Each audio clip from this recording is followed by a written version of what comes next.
She's got that look. She's got that style. She's got that conversation that makes you want to stay for a while. She's the all-American woman. Today I wanted to talk to y'all about the great win for the American Care Act yesterday, or some like to call it Obamacare. Basically, what it did was it made it possible, or is keeping it possible, for people that are in states that do not recognize Obamacare, let's just call it that, that do not recognize Obamacare to still have it in their state, because some states are not recognizing it, and that doesn't mean, and because of that, some of the government, or what Congress was trying to do by taking this to the Supreme Court, was to say, okay, my state does not agree with this program, so we don't want it in our state, therefore making it illegal or impossible for someone in that state to use Obamacare. And therefore they would have to go to a private insurance company or get insurance company with their job. If they're self-employed, they would definitely have to go to a private insurance company. And so it would have set a lot of people back, because this program has been out for a number of years now, and a lot of people have established themselves and their families to have health care. So if the Supreme Court had ruled to uphold what Congress wanted to do, then those people that were in the states that did not want Obamacare, those people would have lost their health care coverage. Now, I don't know how people in good conscience, and when I say people, I mean Republicans, because let's be honest, those are the people that were trying to get rid of Obamacare in these states. I don't know how they in good conscience can know that they were going to be responsible for taking health care from their constituents. So it's a little bit more personal when you're a governor of this state or a senator of this state, and you're saying, hey, I know that this may affect your family and you negatively, but let's look at the bigger picture. We can't let President Obama win. And really, that's what it all seems like from the outside looking in. And this is just my view of it. It's just what it seems like right now. It's not even about the Republicans and the Democrats anymore. It's about the Republicans and President Obama, or Republicans versus President Obama. Because the Democrats, for lack of a better word, are just lazy in my book. They are just... that's another story altogether, and if I have time I'll get into that one. But really, it's about the war between the Republicans and President Obama. And in certain things, I guess, it makes sense that the Republicans would want to go against a Democratic president, because it's happened before. Remember the wars between the Republicans and President Clinton and Mrs. Clinton, because really that was one of the first times I had heard about it, because when I was younger I was not a very political person. I hated politics. But when President Clinton became the president, I became a bit more interested in politics, and it wasn't because of him, it was because of his wife. She was like one of the most active wives as far as in the political realm that I had ever seen. And that's not saying a lot, because I haven't seen that many presidents. I haven't been around for that many presidents. And before me, looking back at history, I don't know one that has been that involved with politics as much as Mrs. Clinton was, when, at least in her first term, or when her husband's first term, I should say. But getting back to Obamacare, the healthcare situation before Obamacare was basically this: if you had employment, and again, I'm not an expert on it, so I may make some mistakes here, and if I say something wrong, correct me at the bottom of the page. I don't have a problem with that. But this is from the research I've done, the things I've seen on the news, looking at different programs and stuff that have discussed it, and talking to people that actually are affected by this too, like myself.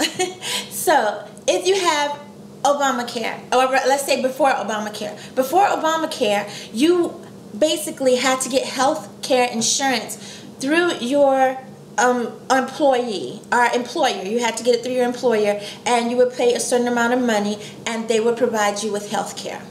And it would depend on if you were, if you were a part-time or full-time worker, because normally if you were part-time, you didn't get any type of health care coverage. But if you were full-time, you got a certain percentage or a certain amount of health care coverage, and sometimes it was 100%. It depends on the company you worked for.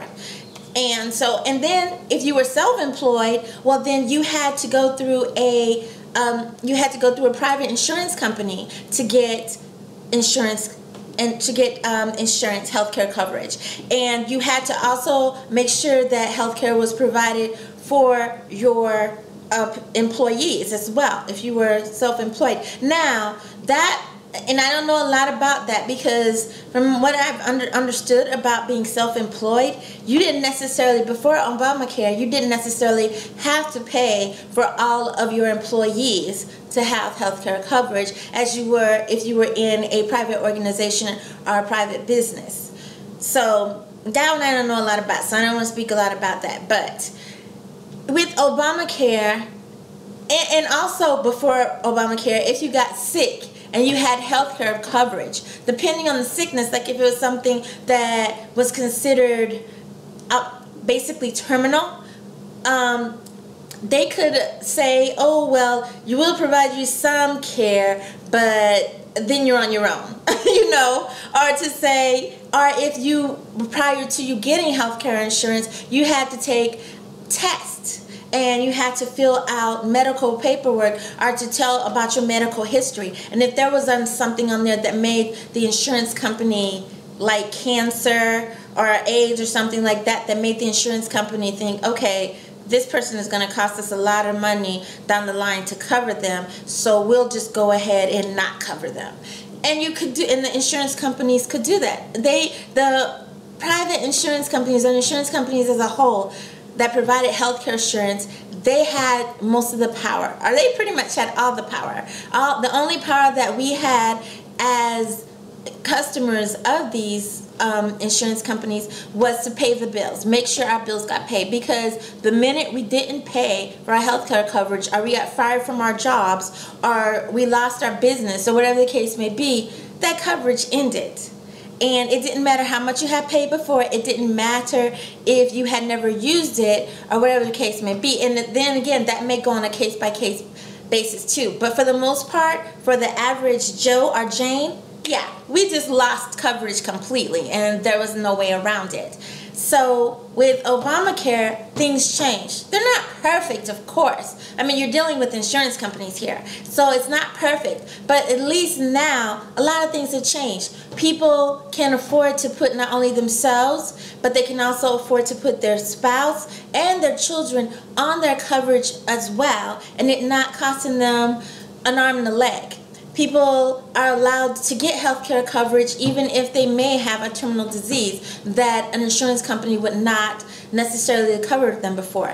And employees, people that are self-employed, that have employees, they now have to make sure that their employees are covered as well, or they have to pay penalties. And a lot of people, I think that was where some of the Republicans were, bringing that to the forefront and saying, people that are just starting businesses and they have this going on and they're trying to start a business, but now they have to pay for the health care of their employees. Well, yeah, but I mean, that's part of owning a business. And I can say that because I never owned a business. I never want to own a business.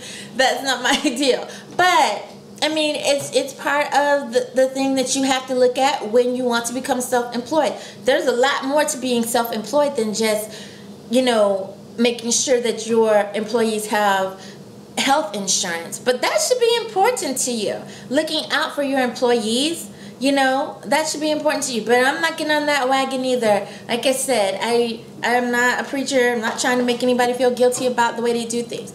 But in the Supreme Court allowing, or rather telling Congress that what they wanted to do was not going to happen, it allowed these people that had the coverage, that had established themselves with health care insurance for themselves and hopefully their families, to keep it. Because if they had let this pass, had allowed these states to say, if we don't want Obamacare in our state, then we won't allow people we won't allow the federal government to pay for those people to have health care insurance. And that was this is the other thing that's eating me.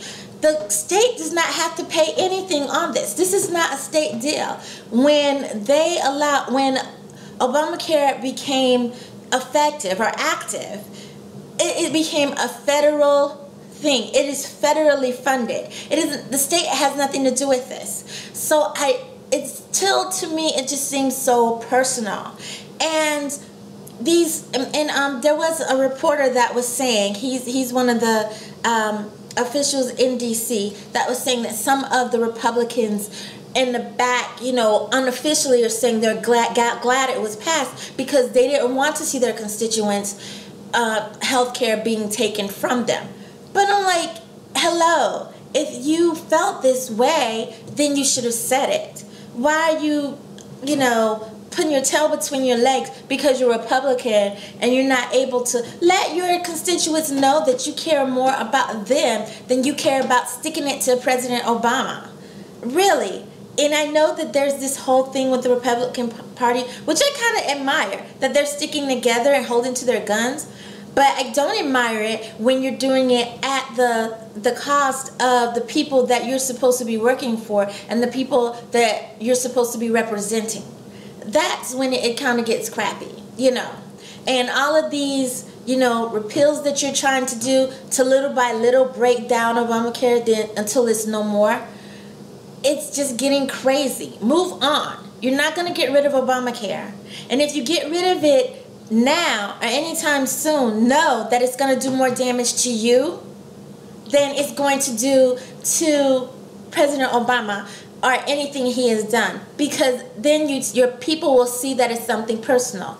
And these Republicans that are now running on this to say, oh, we are going to fight to get rid of Obamacare if I become president, I'm going to make that one of my top priorities. What you're doing now is you're kind of shooting yourself in the foot, because how many of your constituents need that?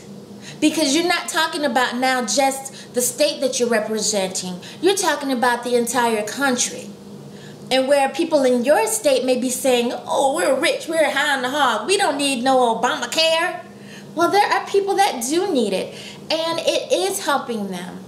And those are the people that are probably the middle class ones. Those are the people that are barely making it. But this healthcare insurance is one of the things that they know if someone in their family gets sick, they're covered. And that's not an added expense that they can't afford. And they don't have to go broke trying to pay for something that they're already covered for.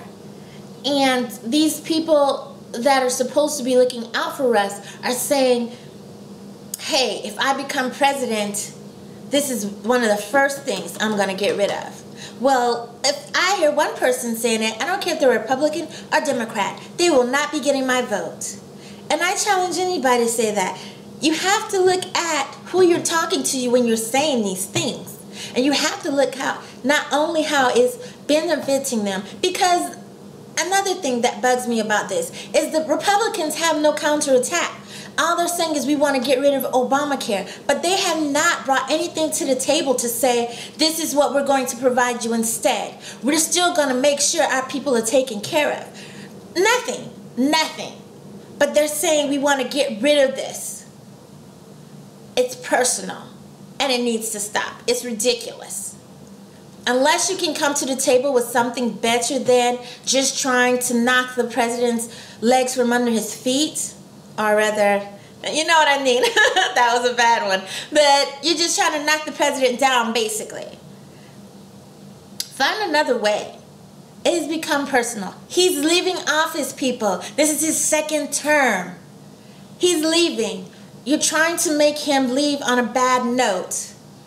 And it's just really pathetic now. Let it go. Please, let it go. And for those people that are voting, keep these things in mind. Look at what they're saying.